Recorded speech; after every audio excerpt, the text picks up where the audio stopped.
గారు నమస్కారం. నమస్కారం వికే గారు.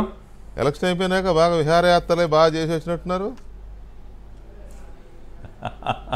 మీకేం లేదా టెన్షన్? కొంత అవసరం కదండి టెన్షనా. అసలు ఇప్పుడు నేను పోలింగ్కి ఒక 2-3 నెలల ముందు నుంచి రాష్ట్ర వ్యాప్తంగా అనేక ప్రాంతాల్లో పర్యటించాను.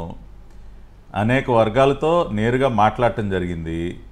పోలింగ్ రోజున ఉదయం 6:30 గంటలకే కొన్ని వందల మంది పోలింగ్ బూతులు బయట క్యూ లైన్లో నుంచోవటం నేను ప్రత్యక్షంగా చూసా. అన్ని వర్గాల వారు, ఫస్ట్ టైం ఓటర్స్ ఎంత ఉత్సాహంగా ఓట్లేశారో చూశాను. సీనియర్ సిటిజన్స్ కానీ, మిడిల్ క్లాస్ వారు కానీ, అసలు అన్నీ ఒకళ్ళు కాదు, వాళ్ళందరూ ఓపెన్గా ఓటేసి వచ్చి, సార్ మందే సార్, సైకిల్కి వేసేసాం సార్, గుద్దేశాం, మళ్ళీ బాబు గారు మిమ్మల్ని గుర్తుపెట్టుకుంటారు, మిమ్మల్ని గుర్తుపెట్టి మీకు చెప్పుకుంటారు లేబో ఎందుకు వచ్చిన గోళ్ళే అని. సార్ ఇప్పుడు నన్ను గుర్తుపట్టినంత మాత్రాన నాకు ఎదురొచ్చి నా ముక్కుమోహన్ తెలియని వాళ్ళు ఒక 100 మంది నాకు చెప్పాల్సిన అవసరం ఏముంది సార్?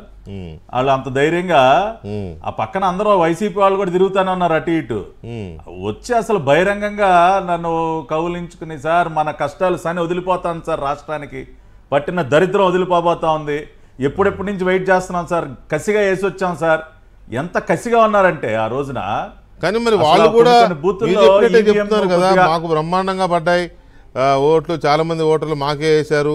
సర్వే సంస్థలు కూడా కొన్ని వాళ్ళకే ఇస్తున్నాయి, 105 ఇస్తున్నాయి, 95 దగ్గర నుంచి 120, 130 దాకా వాళ్ళకి ఇస్తున్నాయి కొన్ని సంస్థలు. రేపు కొన్ని సర్వే సంస్థలు వాళ్ళకి ఇస్తాయి 170, 174 కూడా ఇస్తాయి. ఇప్పుడు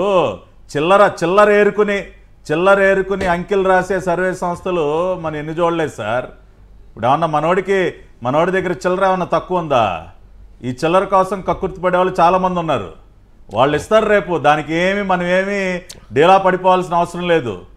ఇవాళ పీపుల్స్ పల్స్ ఏ విధంగా ఉందో నేను ప్రత్యక్షంగా చూశాను. ఖచ్చితంగా 4వ తేదీన రాబోయేటటువంటి ఫలితాలు, ఇవాళ ఏదో మొన్న ఎక్కడికో ప్యాకప్ కంపెనీకి వెళ్ళి ఏదో మాట్లాడుతూ ఉన్నాడు, ఏదో ఐప్యాకో ప్యాకప్ ఏదో ఉంది కదా, వెళ్ళి 151కి మించిపోతాడంట. 151కి మించిపోతాడో లేదంటే ఆ 151 ముందున్న ఒకటి ఆ తర్వాత ఉన్న ఒకటి లేచిపోద్దో రేపు చూస్తాం కదా. 4వ తేదీ మీరు అన్నట్టు 11-12 గంటలకల్లా. సార్ అసలు ఈ సర్వేల సంగతి కాసేపు పక్కన పెట్టండి సార్. మనం ఇవాళ అసలు ఈ డిబేట్ చూస్తున్న వాళ్ళు కూడా ఒకసారి ఆలోచించండి.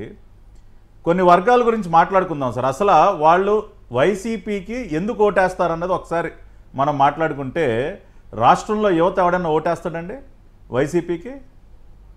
యువత రేపుడు కాలేజీ నుంచి బయటకు వచ్చినటువంటి ఏ గ్రాడ్యుయేట్ అయినా, ఏ నిరుద్యోగి అయినా, తన భవిష్యత్తు పైన నమ్మకం ఉన్నటువంటి ఏ యువకుడైనా వైఎస్ఆర్ కాంగ్రెస్ పార్టీకి ఓటేస్తారా? చస్తే వేయరు.